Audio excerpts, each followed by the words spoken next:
엑셀에서 if 함수는 사용 용도가 굉장히 다양합니다.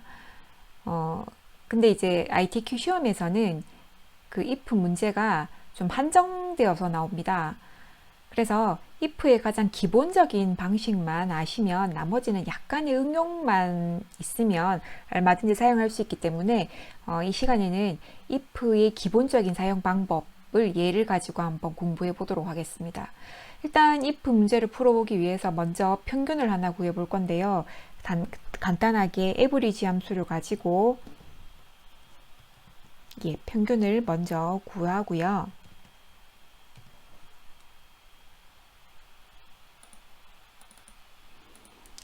자, 5가지 형태의 if를 한번 공부해 보도록 하겠습니다. 첫 번째 가장 기본적인 if죠.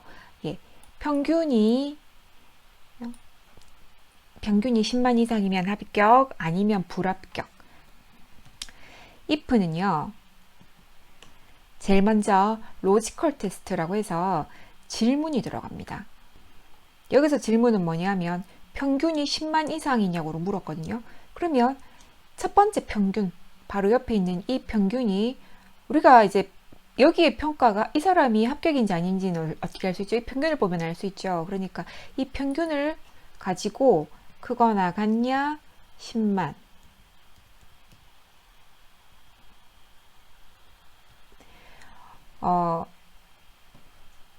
여기에 질문은 항상 뭐보다 크거나 같다, 혹은 같다, 작다, 아니다.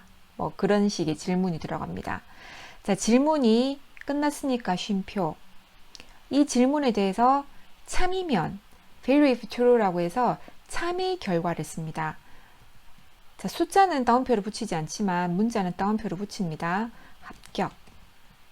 따옴표 닫고, 또 참에 대한 얘기가 끝났으니까 이제 거짓, value if false라고 해서 거짓의 경우, 그러면 이 앞에 질문이 만족하지 않으면 불합격이 되겠죠. 이게 가장 단순한 형태의 if가 되겠죠. 질문을 해서 이 질문이 평균이 10만 이상이냐 물어서 참이면 합격, 아니면 불합격 이렇게 하고, 그 다음에 채우기 핸들을 하면 이제 불합격, 합격이 쭉 나옵니다. 평가 2를 가지고 한번 해보도록 하겠습니다. 이번에는 뭐냐면 질문, 그러니까 단계가 한 번이 아니고 한 단계를 더 거치는 거예요.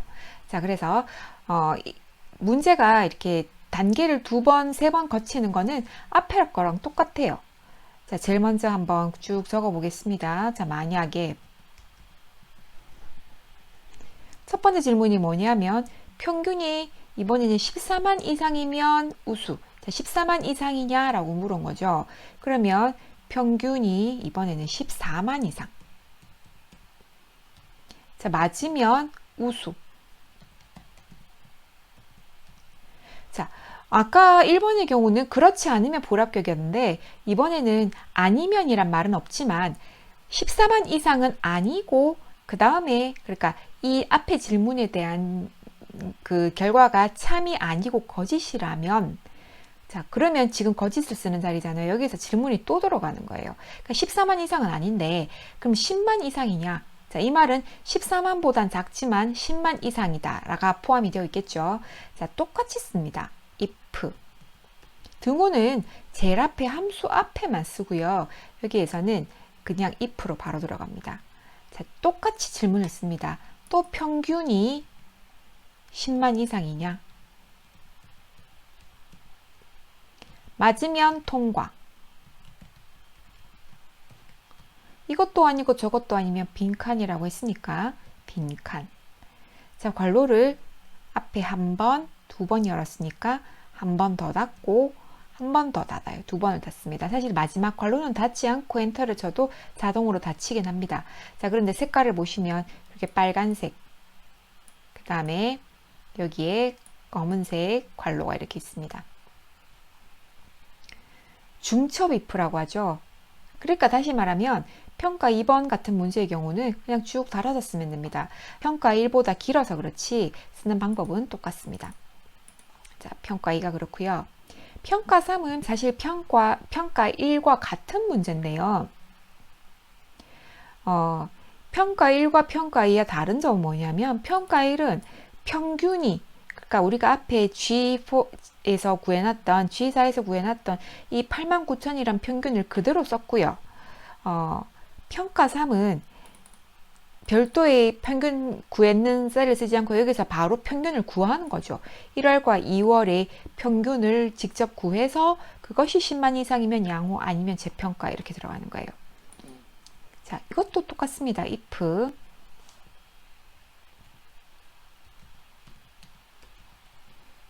이번에는 아까처럼 G4가 아니고 1월과 2월의 평균이라고 했기 때문에 이 질문 쓰는 자리에 그 기준에다가 함수를 바로 씁니다.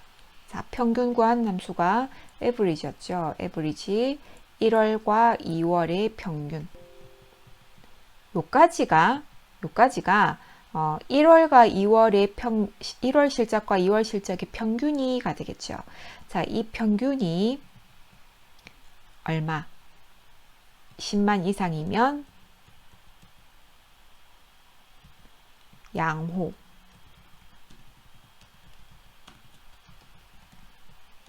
아니면 재평가.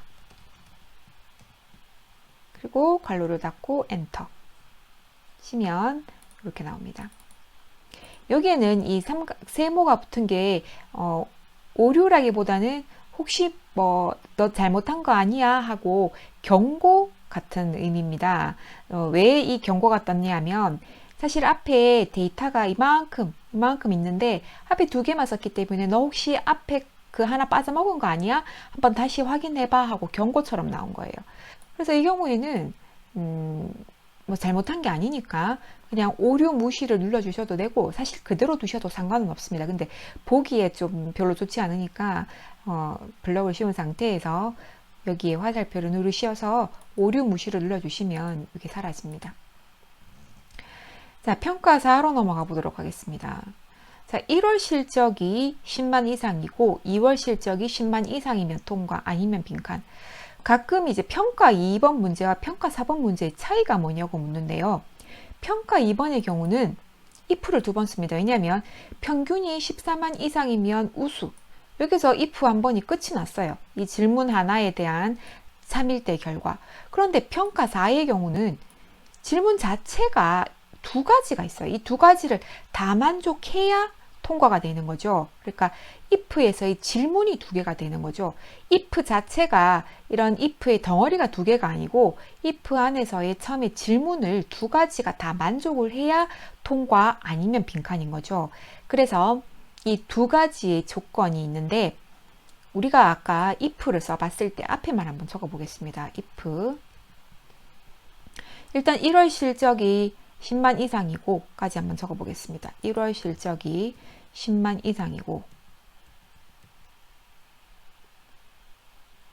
자, 이까지 썼는데 그 다음 2월 실적이 10만 이상이라는 걸 쓰기 위해서 컴마를 해버리면 이미 이 질문에 대해서 참여 결과 자리로 넘어가 버리는 거잖아요. 그러니까 여기에서 바로 컴마를 넘어가면 안 되고 이 질문을 어떤 특정한 함수로 묶어줘야 된다는 겁니다.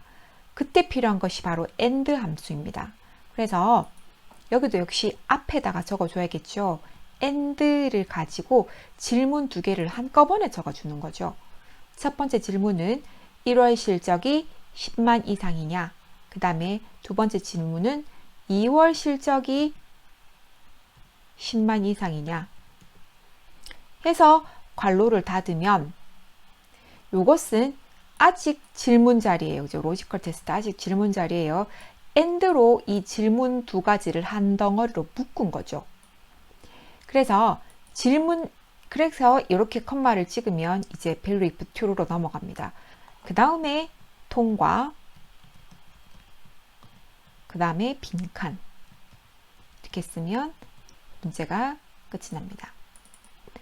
평가 5도 같은 방법입니다. 평가 4와 평가 5의 차이는 뭐냐면 평가 4는 질문 두 개가 이고로 묶여져 있고 평가 5는 질문 두 개가 이거나로 묶여져 있다는 거예요.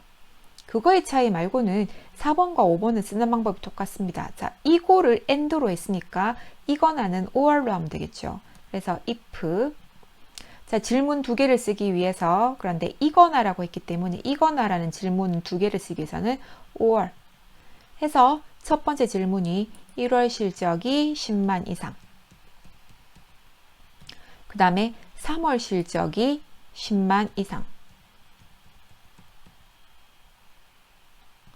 그리고 괄호를 닫으면 or에 대한 함수도 끝이 났고, 그 다음에 질문이 끝났으니까 컴마. 그래서 합격, 불합격. ITQ 시험에서는요, 질문을 쓰는 것을 조금 고민만 하면 크게 어렵지 않은 if의 문제들이 나옵니다. 그래서 물론 ITQ에서 나오는 if 문제가 이게 다는 아니지만 이것들을 혼자 푸실 수 있을 정도의 그 정도로 익혀주시면 그 다음 if 문제들은 어렵지 않을 것 같습니다. 추후에 if 응용 문제를 조금 더 풀어보도록 하겠습니다. 자, if는 여기까지 하겠습니다. 수고하셨습니다.